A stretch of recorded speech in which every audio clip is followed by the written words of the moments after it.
Mereka keluar dari rumah, mereka bukan massa yang dikerahkan. Keluar dari rumah di jalanan, mereka kasih tangan. Ini tangan-tangan saya ini kena semuanya. Iya kan?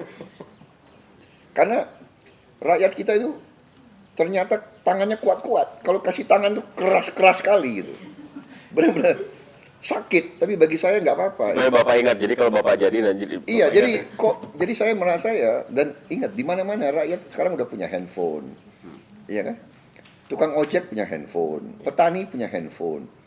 Dia rakyat kita akses nggak semua. informasinya. Iya, jadi saya pikir saya mau konsentrasi kepada program.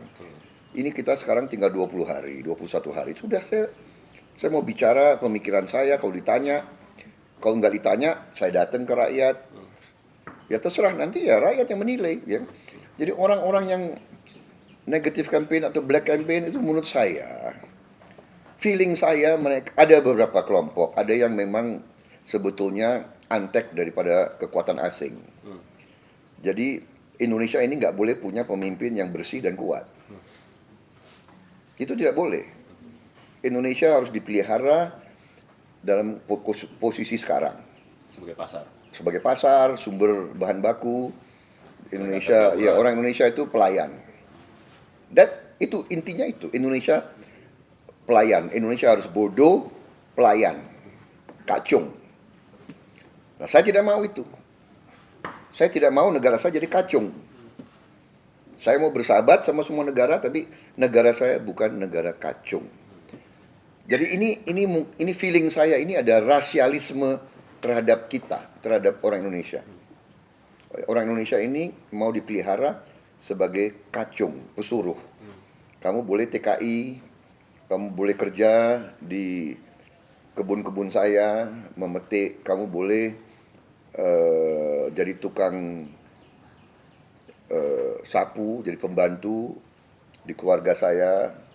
Kamu tidak boleh punya mobil buatan Indonesia, kamu tidak boleh jadi negara modern.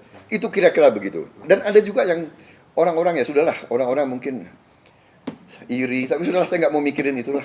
Iya kan? Untuk apa dipikirin? Iya kan? Kalau rakyat percaya mereka ya nggak apa-apa. Saya kembali ke sini, saya urus sapi saya sama kambing saya. Iya kan?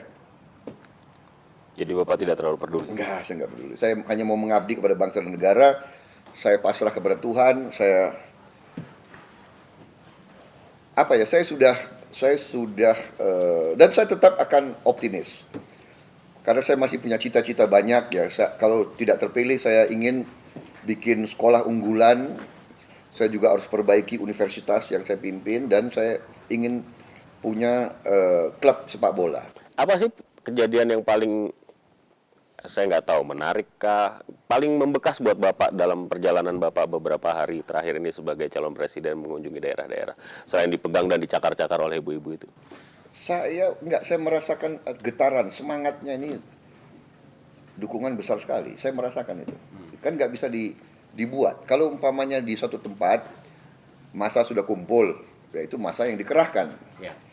Tapi saya dalam perjalanan dari airport, dalam perjalanan dari mana itu rakyat tahu rombongan kita lewat, mereka keluar dari toko, mereka acung-acungkan tangan satu. Iya kan? Itu kan bukan rakyat yang dikerahkan, bukan rakyat yang dibayar kan? Iya kan? Jadi saya merasa dukungan dari bawah gitu. Dan Anda kan juga monitor. Di rumah Polonia itu kita nggak minta tiap hari 5-6 ormas datang dari mana-mana. Deklarasi. Saya sampai harus minta maaf, banyak sekali saya tidak bisa hadir deklarasi itu. Banyak yang kecewa mungkin. Dan ini bukan kita rekayasa, bukan kita minta, bukan kita ini, kita harus menampung dukungan-dukungan itu. Saya kemarin di Makassar hadir perwakilan dari 300 guru besar. Bayangkan nggak, di Makassar dari Sulawesi Selatan dan bagian itu kumpul 300 guru besar. Perwakilannya dia bawa tanda tangan dari 300 guru besar. Yang hadir hanya mungkin 20-30. Ini kan sesuatu yang luar biasa. Bayangkan, guru besar, cendekiawan ini adalah orang-orang yang terpinter di suatu negara. Dia punya nalar, dia punya rasio, dia bisa bandingkan yang mana yang masuk akal, yang mana yang punya program, yang mana yang punya strategi, dan yang mana yang menguntungkan negara. Mereka nyatakan dukungan.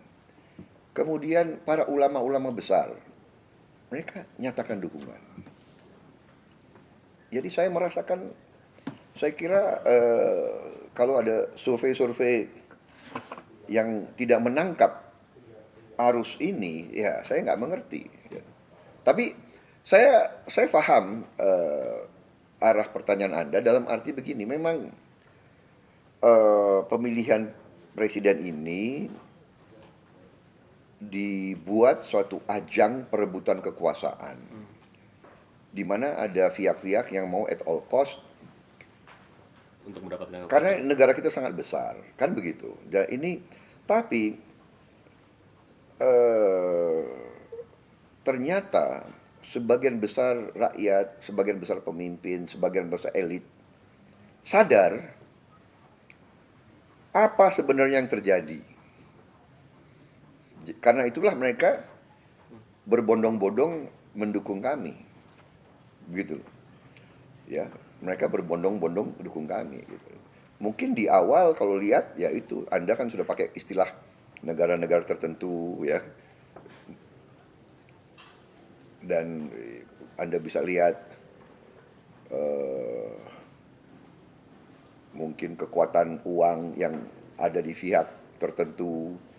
Anda lihat aja kualitas billboard sama baliho, ya kan? Benar nggak? Anda bisa menilai, para elit bisa menilai, rakyat kita bisa menilai. Kita sekarang ada gerakan, baru saya dikasih tahu, satu rumah satu baliho. Jadi mereka sendiri bikin baliho sendiri, karena ya kita punya kemampuan juga terbatas. Saya secara pribadi saya hidup berkecukupan, benar. Saya juga demikian tokoh-tokoh di koalisi kami. Tapi kekuatan yang bisa kami kerahkan dibandingkan yang bisa dikerahkan oleh pihak-pihak tertentu kan jauh. Tapi kita percaya, saya percaya kepada kekuatan rakyat. Saya percaya. Bapak katakan tadi ada fase di mana dalam melaksanakan tugas Bapak hampir menemui ajal. Iya. Bisa berbagi sedikit Pak sama kita Pak?